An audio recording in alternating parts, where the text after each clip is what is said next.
오늘 우리에게 주신 하나님의 말씀 보도록 하겠습니다. 유다서 1장 1절로 4절 말씀, 생명의 샘가 11월 27일 수요일, 믿음의 도를 위해 힘써 싸우라 함께 읽겠습니다. 예수 그리스도의 종이요 야고보의 형제인 유다는 부르심을 받은 자 곧 하나님 아버지 안에서 사랑을 얻고 예수 그리스도를 위하여 지키심을 받은 자들에게 편지하노라. 긍휼과 평강과 사랑이 너희에게 더욱 많을지어다.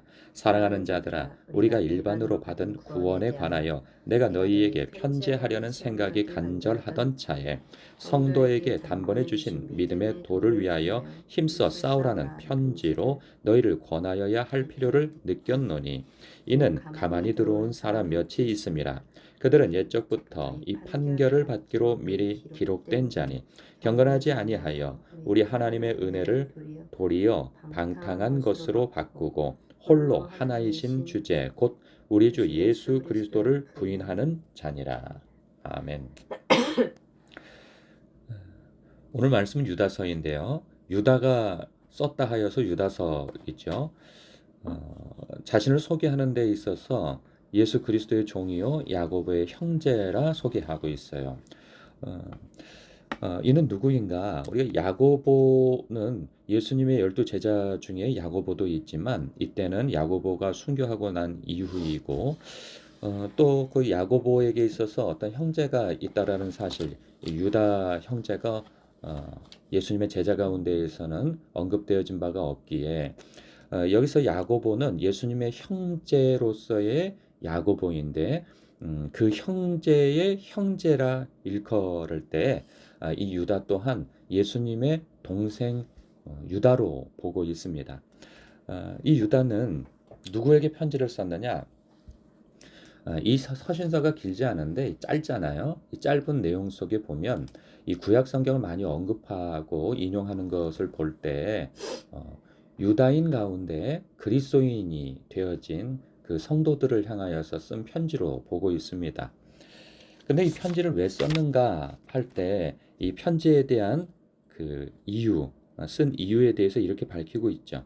3절에 보면 사랑하는 자들아, 우리가 일반으로 받은 구원에 관하여 내가 너희에게 편지하려는 생각이 간절하던 차에, 그러니까 구원에 관한 이 도리에 대해서 쓰려고 하는 거예요. 이 구원에 관한 도리, 로마서가 그 내용이 잘 나와 있죠. 마치 로마서처럼 복음, 즉 하나님께서 예수 그리스도로 말미암아 십자가를 통해 우리를 위해서 행하신 일, 즉 구원에 관하여 쓰려 했다는 거예요. 우리에게 이 구원의 도가 얼마나 영광스러우며 풍성함을 우리에게 우리가 받은 바 되었는가에 대해서 쓰려고 하였는데 그것을 쓰려고 하니 지금 그거보다 더 큰 문제가 교회 안에 있음을 보고 그가 이런 내용으로 쓴다고 합니다. 성도에게 단번에 주신 믿음의 도를 위하여 힘써 싸우라는 편지로 너희를 권하여야 할 필요를 느꼈다는 거예요.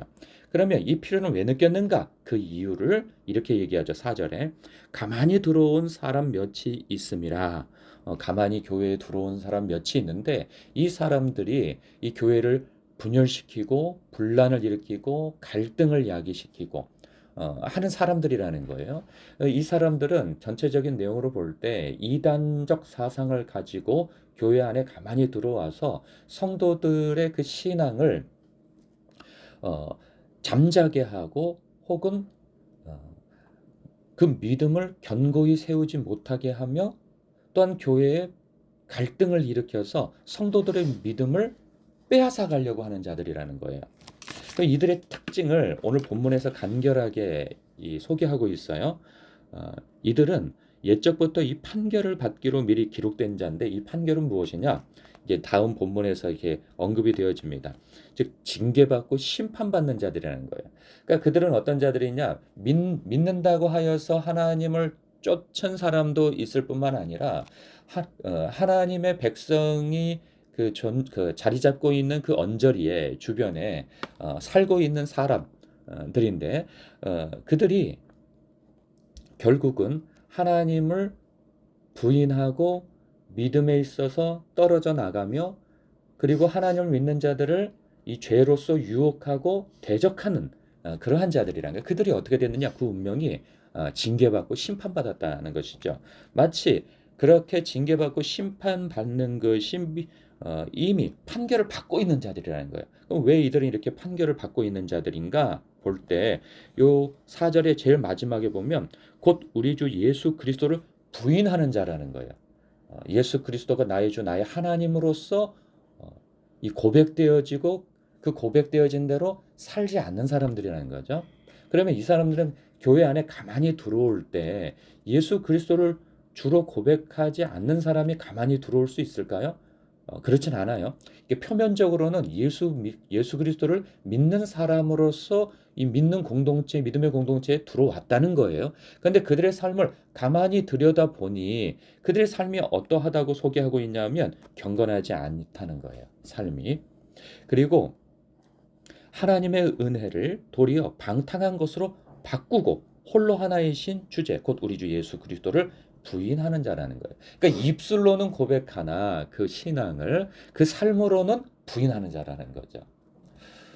분명히 이단이죠. 이단은 보면은 뭐 예수교, 대안 어쩌고 저쩌고 이름을 붙이기도 하고 예수님에 대한 언급을 하고 간판도 붙이고 그래요. 그런데 그 속에 들어가서 그들이 전하는 이 복음이라고 하는 것들을 들어보면 교묘하게 바꾸어서 예수님을 부인한단 말이죠. 어, 그래서 그 이단적 사상을 가르치는 것이 참 이 분별하기가 쉽지 않아요.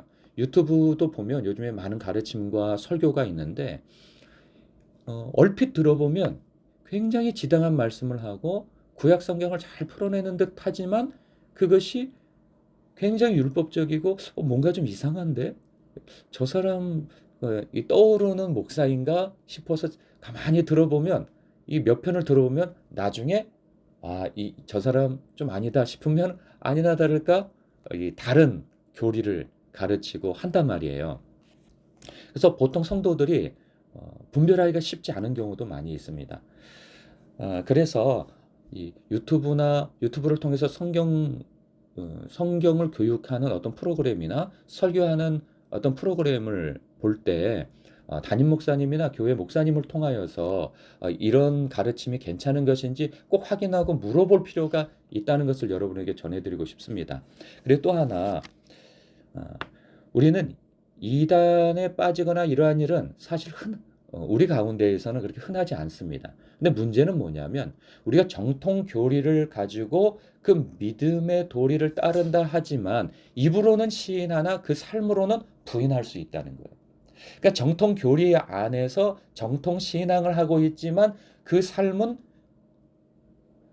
정통 교리가 가르치고 있는 성경이 가르치고 있는 삶이 아닐 수 있다는 거예요. 그러니까 그 입으로는 시인하나 그 삶으로는 부인하는 자. 경건과 거룩에서 거리가 먼 삶을 살고 있다면 그것이 곧 이단적 삶이 될 수 있다는 거예요. 그래서 오늘 말씀에서 가르쳐 주신 바는 뭐냐? 가만히 들어와서 우리의 신앙을 흐릿하게 그 안개를 피우는 자들을 조심하라는 거죠. 근데 또 이런 게 있어요. 직장 생활할 때 흔히 하는 말들이 있는데 이런 표현을 쓰는 걸 죄송합니다. 그 공동체 안에 이 또라이가 없으면 또라이가 다 있다는 거예요. 이 도라이가. 근데 이 도라이가 공동체마다 꼭 있는데 내가 들어간 곳에 그 도라이가 없다면 내가 도라이가 아닌가 하는 것을 돌아보라는 거예요. 이게 직장인들에게 많이 퍼져 있는 말이에요. 그러니까 어느 공동체이든 이상한 사람이 있다는 거예요. 공동체를 어렵게 만드는. 그런데 그 공동체를 어렵게 만드는 그러한 사람이 없어. 우리 회사에는 다 좋아. 다 사람들이 괜찮아. 하면 혹시 자신이 그 사람이 아닌가를 돌아보라는 거예요. 어, 교회 공동체도 마찬가지입니다. 우리 신앙에 있어서 내 주변에는 이렇게 이상한 걸 가르치거나 이렇게 거룩하지 않고 경건하지 않으면 하나님의 말씀을 안 따르는 이러한 사람이 없어. 그렇다면 혹 내가 그런 사람 아닌가를 돌아보라는 거죠. 가만히 들어온 몇 사람, 우리는 생각할 때 이런 사람이 있어? 라고 하고 우리 주변에는 이단자가 있는지 잘 살펴봐야 되겠구만. 이런 조심성이 있는 마음을 가질 수 있는데 더 나아가서 혹 나는 이단은 아니지만 그 입으로 믿음은 시인하나 우리 주 예수 그리스도를 시인하나 내 삶으로는 부인하는 자가 아닌가를 스스로 돌아보아 말씀 묵상과 기도에 있어서 우리가 더 주님 안에 있기를 힘쓰는 자가 되어야 하겠다 하는 그 생각을 갖습니다. 우리가 말씀 묵상도 잘하고 있고 기도도 잘하고 있다 생각되어집니다. 그렇다면 우리 주님께서 내 삶에 있어서 어떤 부분을 다루시고자 하는 부분이 있다면 우리가 기꺼이 주님의 말씀에 순종하여 붙조차 따르는 그러한 삶의 열매도 있으시길 주님의 이름으로 축복합니다. 아멘. 기도하겠습니다.